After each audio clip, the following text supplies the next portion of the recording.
C'est mieux d'avoir un terrain vide en Afrique quand tu vis en Europe que d'avoir une maison inhabitée en Afrique. Je reprends.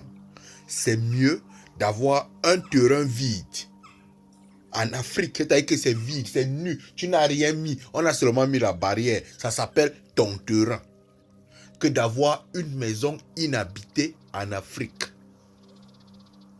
Tu perds l'argent en ayant une maison inhabitée en Afrique, alors que toi, tu vis en Europe.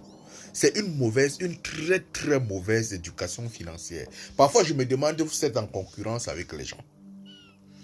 Un terrain vide, tu peux mettre les arbres fruitiers.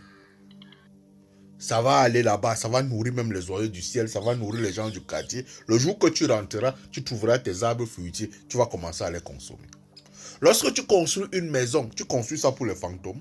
Tu ne connais même pas combien d'années tu vas faire en Europe, tu ne connais même pas. Mais lorsque tu arrives tes 3 premières années, la première des choses, tu bâtis une maison, c'est pour les fantômes. C'est pour qui? C'est ta tombe que tu as construite. Parce que la maison que tu vas construire, tu vas fermer à clé. Une maison inhabitée se détruit. Comme on vous dit toujours là que l'immobilier c'est quelque chose qu'on ne perd pas, on perd. Si tu as mis la peinture sur ça quelques années, tu reviens, la peinture là tu dois changer. Si tu as fait 5 ans en Europe, tu n'habites pas dedans, la peinture là tu dois changer ça. Les meubles qui sont dedans, tu dois changer. C'est mieux d'avoir un terrain vide en Afrique que d'avoir une maison inhabitée en Afrique tant que toi tu vis en Europe. Allume ton cerveau mon frère, si tu as besoin d'une éducation financière, contacte la relance, on va t'accompagner.